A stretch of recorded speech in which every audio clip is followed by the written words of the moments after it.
హైదరాబాద్ పాత బస్తీ హుస్సేన్ ఆలం సమీపంలోని ఆసిర్ దానాపై ఉన్న పురాతన ఇళ్లు కుప్పకూలింది. ఈ ఘటనలో భార్యాభర్తలిద్దరూ మృతి చెందగా 2 పిల్లలకు తీవ్ర గాయాలయ్యాయి.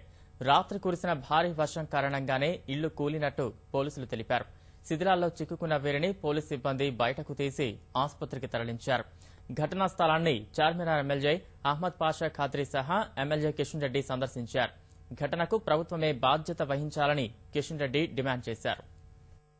ప్రభుత్వం యొక్క నిర్లక్ష్యం కారణంగా ఈరోజు ప్రాణాలు గాలిలో కలిసిపోయాయి. ఇది చాలా దుర్మార్గము. ఇది పురాతన భవనము, ఎప్పుడైనా కూలే ప్రమాదం ఉంది. కాబట్టి దీనికి నిధులు కేటాయించాలని నేను కూడా స్వయంగా మా బీజేపీ మైనార్టీ మోర్చా ఆధ్వర్యంలో వక్ఫ్ బోర్డుకు ఉత్తరం రాయడం జరిగింది. కానీ అధికారులు నిధులు మంజూరు చేసిన పనులు మొదలుపెట్టని కారణంగా ఈరోజు ఈ తీవ్రమైనటువంటి ప్రమాదం జరిగింది.